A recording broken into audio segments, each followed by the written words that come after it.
Hi guys! Hi everyone! Masayang buhay! Welcome back to Pagkaing Rapsa. Another negosyo recipe na naman ang ating ibabahagi. For today, gagawa tayo ng no-bake macaroni. Grabe, sobrang rapsa neto mga friends. This is my version. Simulan na natin. Ihanda na natin ang ating mga ingredients.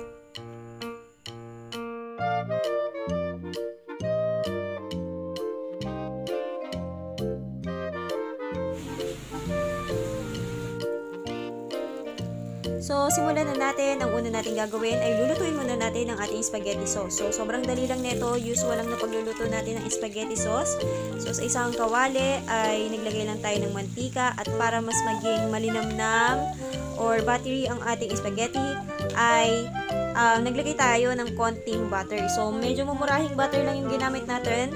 Buttercup ang tatak nito para mas makatipid tayo sa ating cost. And then, nilagyan lang din natin ito ng konting mantika para hindi agad masunog yung ating butter.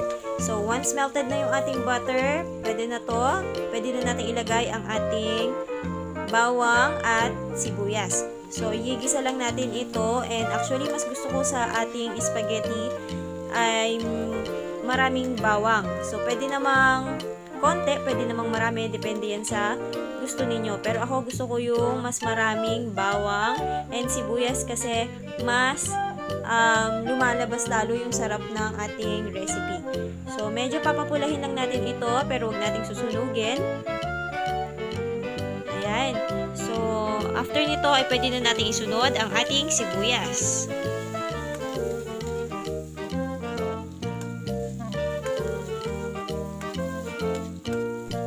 Nating ilalagay ay ang ating karne ng manok. So, ito ay hiniwa lang natin ng maliliit. Pwede nyo ring gilingin using food processor or paggiling sa palengke. Or if you want, pwede rin naman kayong gumamit dito ng pork or beef. So, nasa inyo yan kung anong gusto ninyo. Pero kung sa costing ay mas makakatipid tayo sa karne ng manok since cheaper ito kumpara sa ating pork and beef sa panahon ngayon. So, ito ay isasangkutsahin lang muna natin. Nilagyan natin ng asin para magkalasa na ito.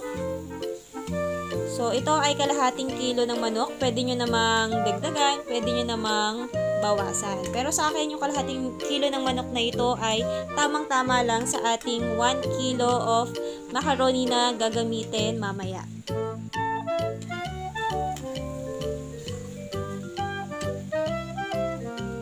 Next nating ilalagay ay ang ating hotdogs. 3 pieces lang to. Tender juicy ang tatak nito pero pwede naman kayong gumamit ng mas murang hotdog katulad ng mga Frabel, Bossing. Bahala kayo pero yung choice ko dito sa ating recipe ay tender juicy. So hiniwa lang naman natin ito ng maliliit para mas magmukhang marami ito mamaya. Next ay maglalagay din tayo ng konting carrots na hiniwa natin ng maliliit. Mince pwede. And ito ay magdadagdag din ng kulay at the same time, syempre para healthier ang ating macaroni. Next ay ilalagay na rin natin ang ating bell pepper. So, isang pirasong bell pepper lang yan, medium size. Kahit konti lang yan, pero malaki na yung natutulong niyang bell pepper na yan para mas mapasarap lalo ang ating recipe. Next ay maglalagay tayo dito ng Knorr pork broth cube. So, pwede naman kasi kayong gumamit ng pork kahit na chicken yung ating gamit. Kasi para sa akin, mas malasa yung pork kesa sa chicken. And kung masyado naman kayong health conscious, pwede nyo namang tanggalin or wag na kayo maglagay ng ganitong seasoning. Next ay titimplahan din natin ito ng konting paminta. So, depende yung paminta sa inyong panlasa. Pero make sure na pamintang durog ang ating ilalagay.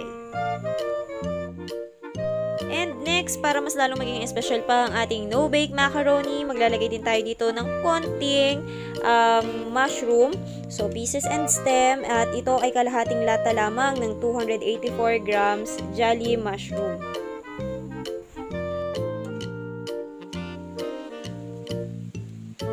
And now, pwede na nating isunod ang ating tomato sauce. So, ang gamit ko dito ay Del Monte Filipino Style Spaghetti Sauce. Mas gusto ko yung lasa kasi yun nga ay matamis na ito at the same time malalasahan mo yung herbs dito sa ating sauce. Next ay maglalagay din tayo dito ng konti pang tubig para medyo lumabnaw ang ating spaghetti sauce, at the same time, syempre, para medyo dumami pa ng konti yung ating sauce mamaya. And next ay maglalagay din tayo dito ng konti pang ketchup para magkaroon pa or tumingkad pa yung kulay ng ating sauce, at the same time, magbigay pa ito ng additional lasa or taste sa ating recipe. So, konti lang naman, mga 1.5 to 3/4 cup of ketchup ay okay na. And by the way, ang gamit kong brand dito ay UFC kasi mas okay yung lasa niya compared sa ibang ketchup. Next ay maglalagay din tayo dito ng konting dried basil leaves. So, kung fanatic kayo ng basil, sobrang ma-appreciate nyo tong ating recipe. And actually, etong basil, talaga it really goes well din naman sa mga pasta dishes, especially sa mga tomato-based pasta. So, ito ay magbibigay pa ng aroma at the same time taste dito sa ating recipe. Pwede rin kayong gumamit dito ng fresh, pero okay na yung dried basil. Lastly, mag-add na lang tayo ng konting sugar. Wash sugar ang ating gamit. Half cup ang ating nilagay. So, adjust nyo na lang yung lasa ng sugar, ng salt, ng pepper according to your taste. So, simmer na lamang ito for a few minutes and then isa-set aside na natin ito. So, pwede na nating lutuin ang ating pasta and white sauce.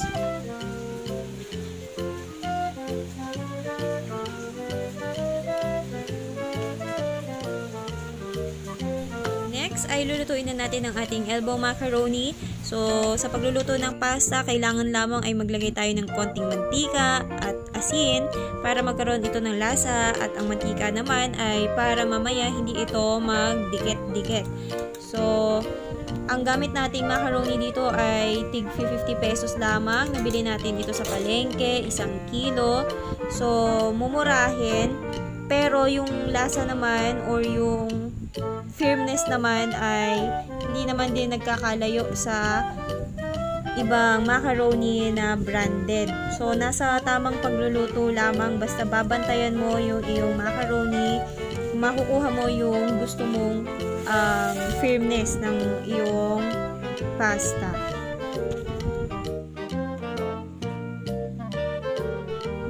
Habang inaantay nating maluto ang ating macaroni, simulan naman natin ang pagluluto ng ating white sauce para sa ating toppings. So, kailangan natin dito ng evaporated milk. Any brand pwede. Pero ang gamit ko ay Alaska, and then sasamahan ko ito ng 1 lata ng Angel all-purpose cream. Pagkatapos ay maglalagay din tayo dito ng tubig. Mga 1.5 cup of water ay sapat na. And then maglalagay din tayo dito ng 4 tablespoon of cornstarch. So, yung cornstarch ay magpapalapot dito sa ating white sauce. Next nating ilalagay ay ang ating keso. Ang gamit kong keso dito ay Eden cheese. Regular cheese lang, pero kung gusto niyo pwede kayong gumamit ng quick melt or quick melting cheese. Pero medyo may kamahalan iyon. So, kaya ang gamit na lang natin ay regular Eden cheese. So, kalahati ng 1 box yung ilalagay natin dito, and then the remaining half ay ilalagay natin mamaya as toppings dun sa ating baked macaroni. No baked macaroni. And kung gagawa naman kayo ng baked macaroni, ganito rin naman yung procedure and ingredients na gagamitin nyo. Sobrang panalo. It's just that ibe-bake nyo lang siya. Halos wala naman pinagkaiba halos ng lasa. So ngayon, nakikita ninyo ay minimix ko na ng husto yung ating mixture or yung ating white sauce. So make sure lang na before nyo siya isalang ay totally wala ng buong cornstarch.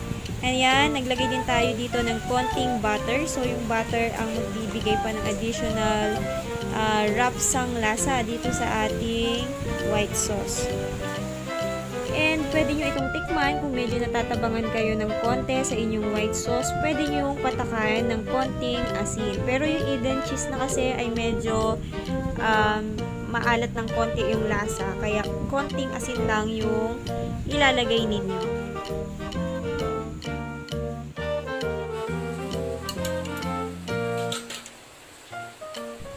And now, now, it's time to assemble. So, unahin natin ang ating elbow macaroni na perfectly cooked. Ayan, sobrang mainit-init pa.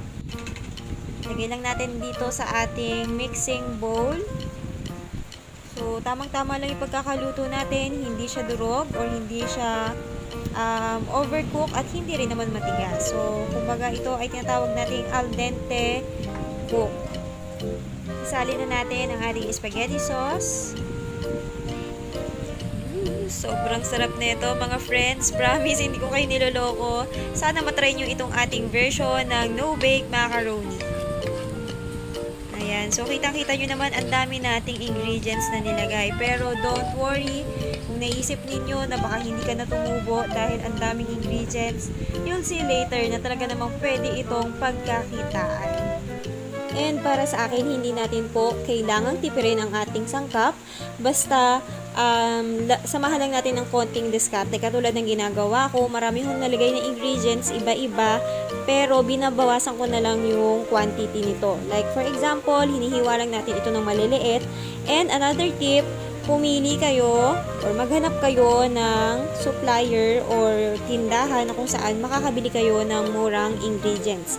And, one more thing, bumili po kayo ng maramihan na ingredients para mas makatipid tayo. Okay, so ngayon ay nilalagay na natin or pinapak na natin yung ating baked macaroni or yung ating macaroni. So, ang nilalagay ko per microwavable tub ay 1.5 cup lamang. So, okay na ito. Good for 1 serving na rin ito.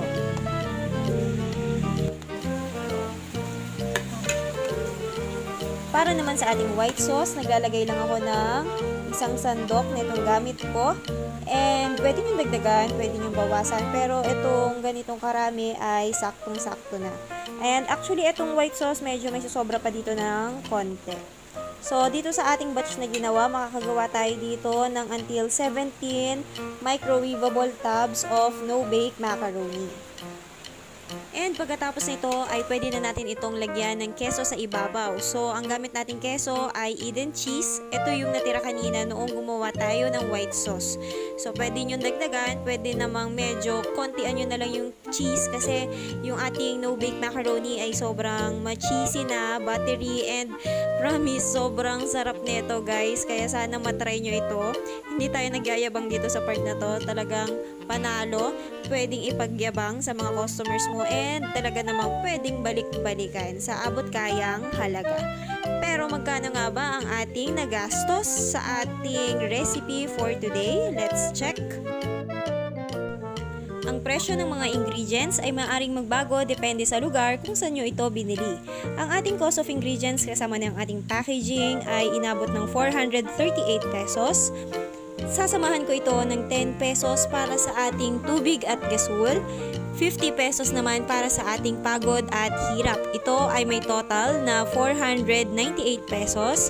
At dahil nakagawa ako dito ng 17 tubs of no-bake macaroni, ang bawat tub ay nagkakahalaga ng 29 pesos and 29 cents or pwede natin itong gawing 30 pesos.